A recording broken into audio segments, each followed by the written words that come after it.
ಇಲ್ಲಿ Y junction ಪ್ಯಾಂಟಾಲೂನ್ showroom ಹತ್ತಿರ ಒಂದು ಮೆರವಣಿಗೆನಲ್ಲಿ ಸ್ವಲ್ಪ ಘರ್ಷಣೆ ಆಗಿದೆ. ಅದರಲ್ಲಿ 4 ಮಂದಿಗೆ ಸ್ಟ್ಯಾಬಿಂಗ್ ಇಂಜುರಿ ಇದೆ, ಒಬ್ಬನಿಗೆ ಹೆಡ್ ಇಂಜುರಿ ಇದೆ.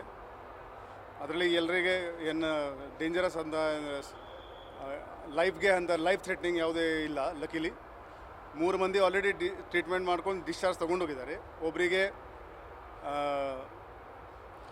ಅಡ್ಮಿಟ್ ಇದ್ದಾರೆ ಮತ್ತು ಒಬ್ಬರಿಗೆ ಹೆಡ್ ಇಂಜುರಿ ಇದೆ, ಅವರಿಗೆ ಕೂಡ ಇಬ್ಬರು ಅಡ್ಮಿಟ್ ಇದ್ದಾರೆ. ಈ 3 ಮಂದಿ ಆಲ್ರೆಡಿ ಡಿಸ್ಚಾರ್ಜ್ ತೊಗೊಂಡು ಹೋಗಿದ್ದಾರೆ. ಇನ್ನೂ ನಮಗೆ ಬಂದಿದ್ದು ಇಷ್ಟು ಮಾಹಿತಿ ಇದೆ, ಇನ್ನೂ ಹೆಚ್ಚಿನ ಮಾಹಿತಿ ತಗೊಳ್ತೀವಿ ನಾವು. CCTV ಅವರು ಕೂಡ ಇದ್ದಾರೆ, ನಮಗೆ ಗೊತ್ತಿಲ್ಲ ಏನು ಜಗಳ ನಡ್ತಾ ಇತ್ತು, ನಾವು ಬಿಡಿಸ್ಲಿಕ್ಕೆ ಹೋಗಿದ್ದೀವಿ, ನಮಗೆ ಹಲ್ಲೆ ಮಾಡಿದ್ದಾರೆ ಅಂತ.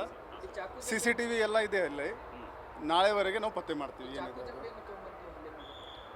ನೋಡೋಣ. ಈಗ CCTVನಲ್ಲಿ ಏನು ಕಂಡು ಬರುತ್ತೆ ಅದರ ಆಧಾರದ ಮೇಲೆ ನಾವು ಎಲ್ಲ ಇಷ್ಟು ಜಾಸ್ತಿ ಜನ ಒಮ್ಮೆ ರೋಡ್ ಮೇಲೆ ಬಂದ ಮೇಲೆ ಕೆಲವು ಕುಡಿದುಕೊಂಡು ಬರ್ತಾರೆ. ಆ ಹಿನ್ನೆಲೆಯಲ್ಲಿ ಆಗಿರ್ಬೋದು. ಈಗ too early to say anything. ನಾವು ತನಿಖೆ ಮಾಡ್ತೀವಿ, ಆಮೇಲೆ ಡೀಟೇಲ್ ಆಗಿ ಹೇಳ್ತೀವಿ. ನಾವು ಪ್ರಯತ್ನ ಮಾಡ್ತಾ ಇದ್ದೀವಿ ಕಡಿಮೆ ಮಾಡೋಕ್ಕೆ, ಬಟ್ ನೋಡೋಣ. ಈಗ ಇನ್ನೂ ಏನಿಲ್ಲ. ಪ್ರೊಸೆಷನ್ ಅಟ್ಲೀಸ್ಟ್ 3-4 ಲ್ಯಾಕ್ಸ್ ಆಗ್ಬೋದು. ಇವರು ನೆಹರು ನಗರ್ ಅವರು ಇದ್ದಾರೆ ನಮ್ಮವರೆಲ್ಲ. ಅದು ಅವರಿಗೆ ಕೂಡ ಗೊತ್ತಿಲ್ಲ.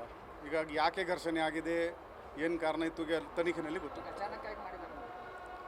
ಜಗಳ ಏನು ನಡ್ತಾ ಇತ್ತು ಅಂತ ಹೇಳ್ತಾ ಇದ್ದಾರೆ. ಅಲ್ಲಿ ಏನು ಜಗಳ ಆಗ್ತಾ ಇತ್ತು. ಸೊ ಬಹುಶಃ ಡಾನ್ಸ್ ಮೇಲೆ ಇರ್ಬೋದು, ಏನು that can be anything. Too early to guess anything. ಸ್ವಲ್ಪ ಟೈಮ್ ಕೊಡಿ, ನಮಗೆ ಮಾಡ್ತೀವಿ, ನಾವು ಪತ್ತೆ ಮಾಡ್ತೀವಿ. 10 ಗಂಟೆಗೆ.